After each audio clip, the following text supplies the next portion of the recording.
اعوذ باللہ من الشیطان الرجیم بسم اللہ الرحمن الرحیم الحمدللہ رب العالمین الصلاة والسلام علی اشرف الانبیاء والمرسلین خاتم النبیین جد الحسن والحسین مولانا و مولا الثقلین ابی القاسم محمد اللہم صلی علی محمد و آل محمد۔ ناظرین السلام علیکم، میں پھر آپ کے سامنے تاریخ انبیاء لے کر حاضر ہوا ہوں۔ آج ہماری گفتگو جناب ہود علیہ السلام پر ہوگی۔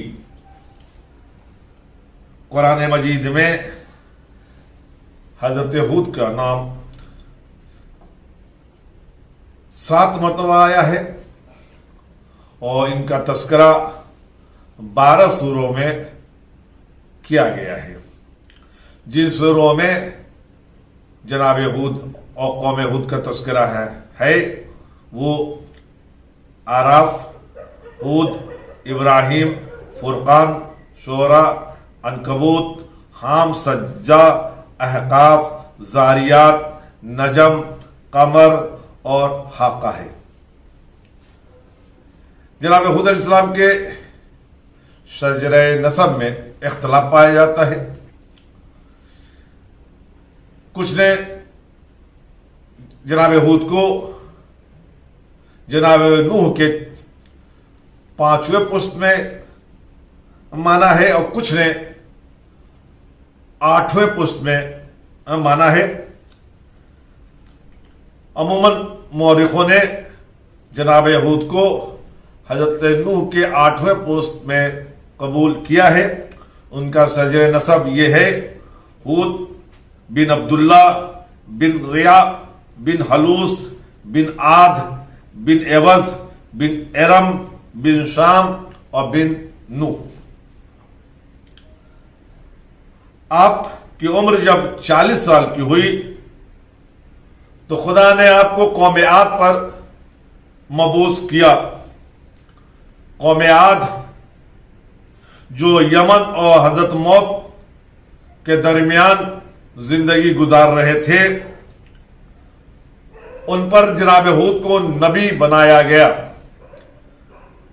قوم عاد بلند قد اور بہت ہی طاقتور ہوا کرتے تھے۔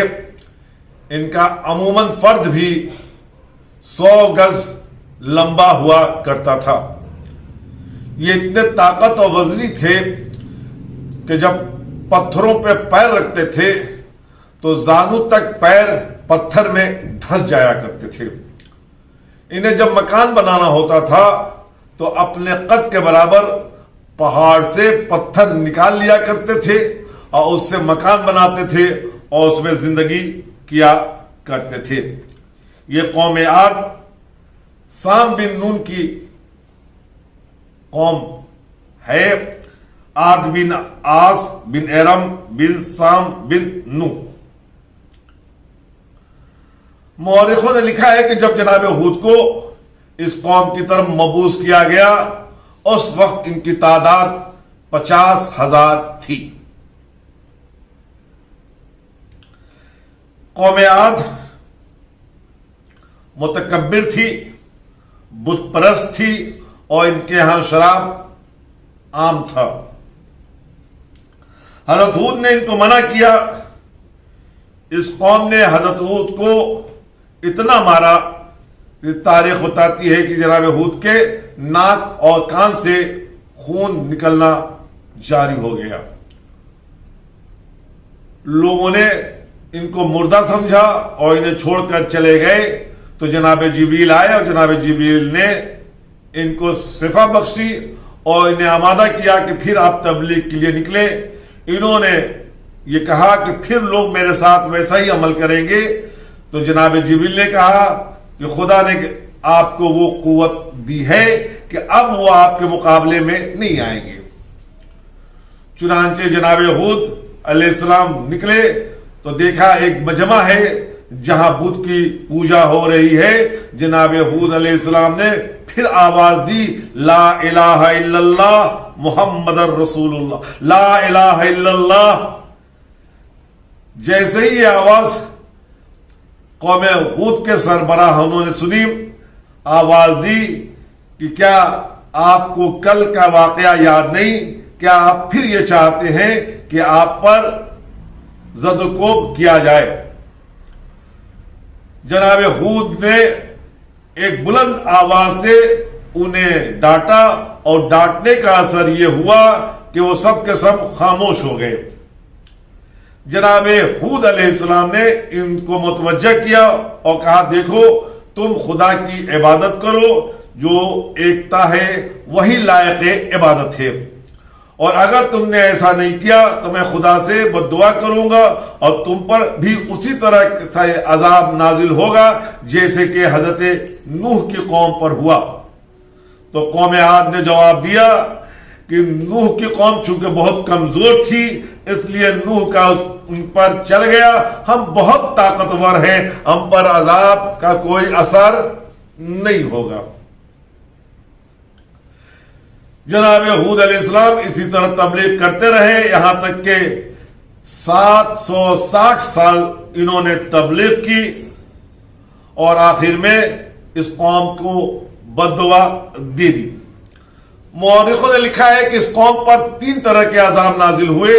سب سے پہلے خدا نے ان پر چونٹیوں کو مسلط کر دیا۔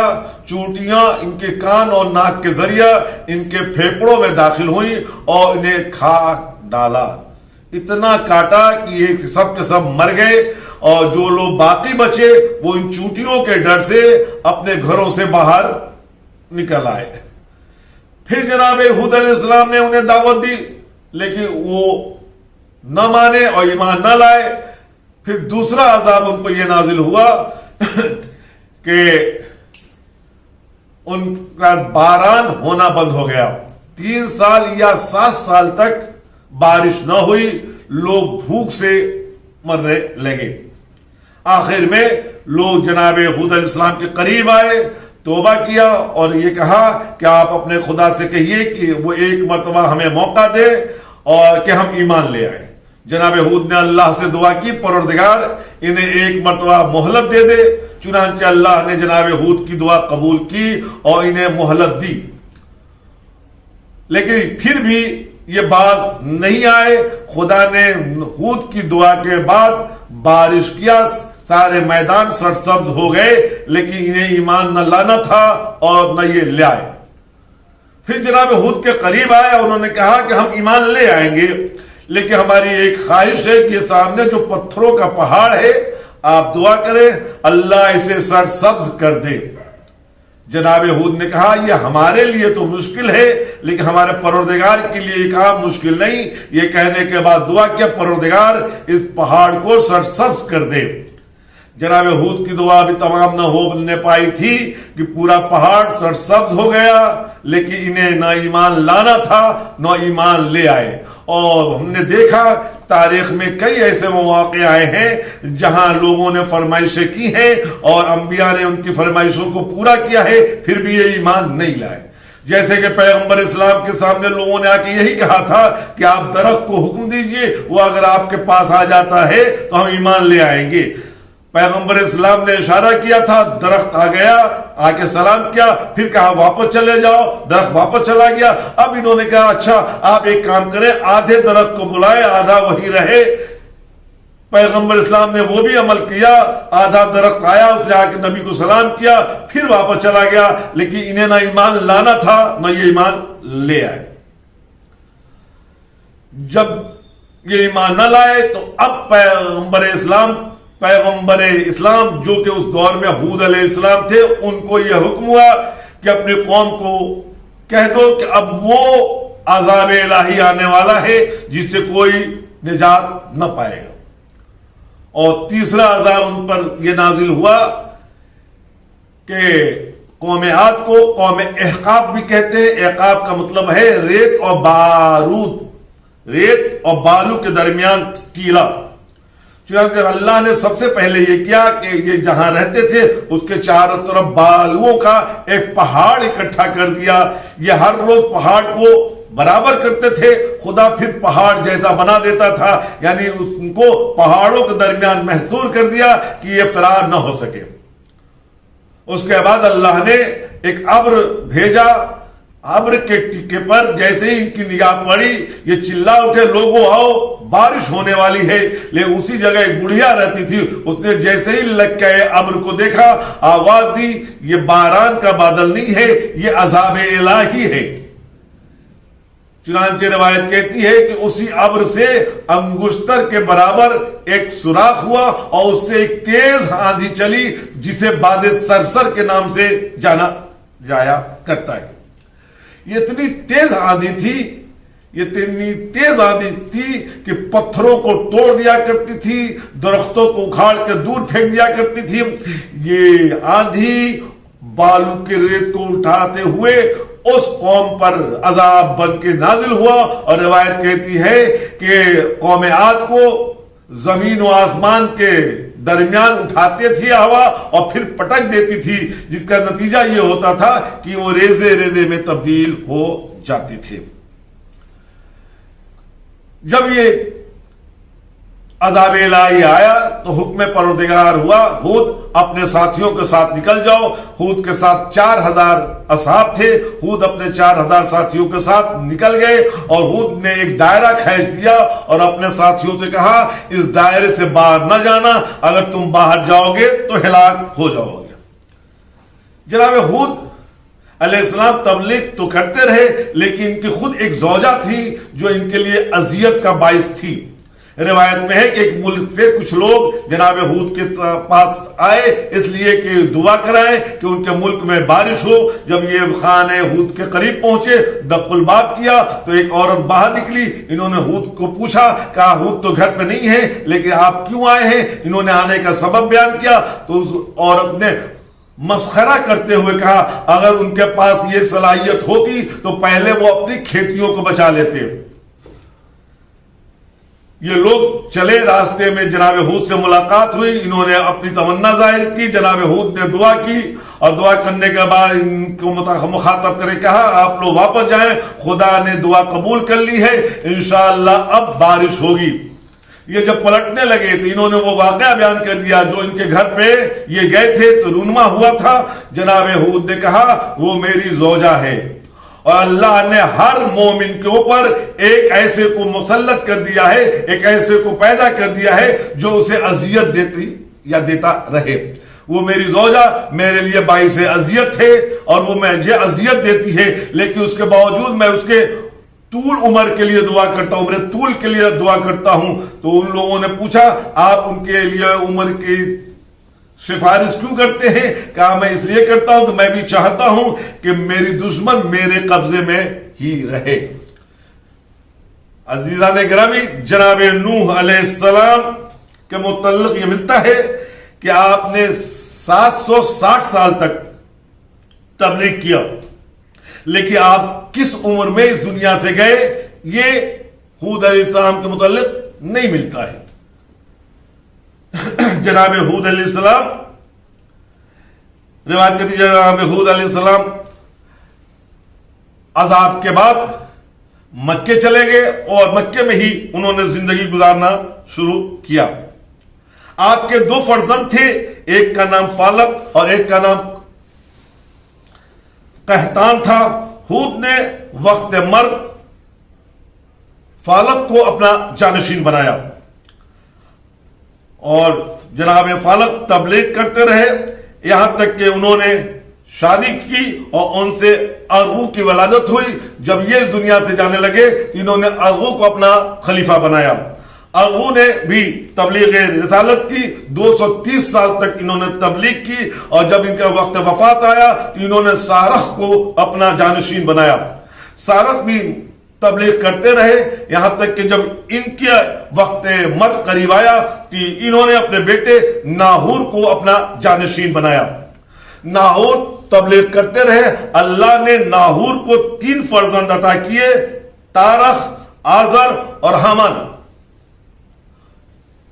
چنانچہ ناہور کی وفات کے بعد تارخ جانشین بنے اور اسی تارخ سے جو فرزند متولد ہوا وہ ابراہیم خلیل کہلایا۔ تو انشاءاللہ ابراہیم خلیل کی گفتگو میں مفصل گفتگو کی جائے گی۔ ہود کے دور میں ایک واقعہ اور ہے، میں چاہتا ہوں اسے پورا کر دوں. آج کے دو بیٹے تھے، شدید اور شداد. ان کی شام میں حکومت تھی. شدید کے مرنے کے بعد شداد حکمران کامل بن گیا، اور روایت کہتی ہے شداد کی حکومت ایسی تھی کہ اس سے ماتحت 300 بادشاہ تھے. اس سے اندازہ لگا سکتے ہیں کہ اس کی حکومت کتنی وسیع تھی. اللہ نے ہود کو حکم دیا کہ جا کے شداد کو راہ راست پہ لانے کی کوشش کرے. جناب ہود دربار میں آئے اور شداد کو اسلام قبول کرنے کی دعوت دی. تو شداد نے کہا اگر ہم نے دین قبول کر لیا آپ کا تو آپ کا خدا ہمیں کیا عطا کرے گا؟ کہا جو چیز تمہاری حکومت ہے اللہ اسی میں اضافہ کرے گا اور روز محشر تمہیں جنت عطا کرے گا. کہا آپ کی جنت کیسی ہوگی؟ جناب ہود نے جنت کی تعریف کی. مشک و عنبر کی ندیاں ہوں گی، جواہرات کے مکان ہوں گے، جنت کی توضیح کی کہ جنت میں یہ آرام ہوگا. تو شداد نے کہا میں ویسی ہی جنت دنیا میں بنوائے لیتا ہوں، آپ کی جنت کی ہمیں ضرورت نہیں ہے. تو حکمت ہود نے کہا یاد رکھنا جو اللہ کی نافرمانی کرے وہ دنیا میں جنت بنا تو سکتا ہے لیکن جنت میں جا نہیں سکتا. تم نے اللہ کی بھی نافرمانی کی اور اللہ کے نبی کی بھی نافرمانی کی اور نبی کے وصی کی بھی نافرمانی کی. تو یاد رکھنا جو نبی اور وصی کی نافرمانی کرتا ہے وہ جنت میں نہیں جا سکتا. شداد نے اپنے ماتحتوں کو یہ حکم دیا کہ تمہارے دربار میں، تمہارے خزانے میں جتنے سونے اور چاندی ہیں سب روانہ کیا جائے. سب سے پہلا مرحلہ یہ آیا کہ جنت کہاں بنائی جائے. تو شداد نے 100 لوگوں کو اکٹھا کیا اور اپنی حکومت میں بھیجا کہ وہ جا کے اس جگہ کو تلاش کریں جہاں جنت بنائی جا سکے. چنانچہ ان لوگوں نے ملک عدن کو تجویز کیا اور کہا یہی وہ بہتر جگہ ہے جہاں جنت بنائی جا سکتی ہے. چنانچہ جنت کی ابتدا ہونے لگی. روایت میں ہے اور فرمان علی صاحب قرآن مجید میں تحریر فرماتے ہیں کہ 1,00,000 لوگ روز کام کیا کرتے تھے اور اس جنت بننے میں 300 سال کی مدت صرف ہوئی. اس میں مشک و عنبر کی ندیاں بہائی گئی. اس کے اندر جو محل تھے وہ سونے اور چاندی کے اینٹوں سے بنائے گئے. یہ جو درخت تھے وہ زمرد کے تھے، ان میں جواہرات ٹاکے گئے. یعنی جنت کا مشابہہ رکھتے ہوئے یہاں ایک چھوٹی سی جنت بنائی گئی. اور جب شداد کو بتایا گیا تو شداد نے اس جنت کا نام اپنے دادا ارم کے نام پر ارم رکھا. چنانچہ 300 سال کے بعد جب یہ جنت تیار ہو گئی تو ان کے لوگوں نے شداد کو یہ خبر دی کہ آپ کی جنت تیار ہے. شداد کی حکومت چونکہ شام میں تھی، اپنے لاہو لشکر کے ساتھ یہ اپنے جنت کے معائنے کو چلا. لیکن جب عدن میں اپنے بنائے ہوئے جنت ارم کے قریب پہنچا، جنت میں داخل ہونا چاہتا تھا کہ ملک موت نے آگے کہا کیا آپ کو یاد ہے کہ اللہ کے نبی نے کہا تھا کہ جو اللہ کے نبی کا منکر ہو وہ جنت بنا تو سکتا ہے جنت میں داخل نہیں ہو سکتا. یہ کہنے کے بعد شداد کی روح قبض کی اور قبض کر کے چلے گئے. اور روایت کہتی ہے کہ اس کے بعد یہ جنت روپوش ہو گئی. جنت کہاں ہے؟ تاریخ خاموش ہے کہ وہ جنت کیا ہوئی. تو یاد رکھیے گا جو نبی کی نافرمانی کرے، جو نبی کے وصی کی نافرمانی کرے وہ جنت میں نہیں جا سکتا. اب اسی بات کو میں یوں کہہ دوں کہ جس نے نبی کی نافرمانی کی اور نبی نے جس کو اپنا وصی بنایا، کہا علی کی محبت جنت کے داخلے کی کنجی ہے، پروانہ ہے، اور کوئی علی سے مخالفت کر جائے تو اس ہر جگہ تو جا سکتا ہے لیکن جنت میں نہیں جا سکتا. چنانچہ روایت ہے کہ جناب ہود علیہ السلام اس دنیا سے گزر گئے. اختلاف ہے کہ ان کی قبر کہاں ہے. کچھ لوگوں نے کہا کہ اسی جگہ جہاں پر عذاب آیا تھا وہیں پہ ان کی قبر ہے، یعنی حضر موت میں. کچھ نے کہا ان کی قبر مکے میں ہے، لیکن اہل بیت کی روایت کے مطابق ان کی قبر نجف میں موجود ہے. بندے نے جناب ہود اور جناب صالح دونوں کی قبر کی زیارت کی ہے. جو نجف اشرف کے قبرستان میں ہے. خدا انشاءاللہ ہم سب کو نصیب کرے کہ ہم وہاں جائیں اور جا کے ان نبیوں کی قبروں کی زیارت کریں. عزیزان گرامی سامعین، آپ کو یہ بحث کیسی لگی؟ امید ہے کہ آپ نے اسے پسند کیا ہو. آئے پروردگار سے دعا کریں کہ پروردگارہ ہماری انضمامات کو قبول فرمائے، ہماری عبادات کو قبول فرمائے، ہماری دعاؤں کو قبول فرمائے. ناظرین، کچھ لوگوں نے التماس سے دعا کہا ہے. آپ کو جیسے کہ معلوم ہے کہ مولانا حمید الحسن صاحب مریض ہیں، خدا ان کو شفا کاملہ عطا کرے. مولانا شبی صاحب مظفر پور مریض ہیں، خدا ان کو صحت کاملہ عطا فرمائے. ہمارے عزیز ظفر صاحب جو یہاں کاموٹے میں رہتے ہیں وہ علیل ہیں، خدا ان کو صحت کاملہ عطا فرمائے. اور جو بھی بیمار ہے خدا اسے صحت کاملہ عطا فرمائے انشاءاللہ اس ماہ کی برکت سے. والسلام علیکم ورحمۃ اللہ وبرکاتہ.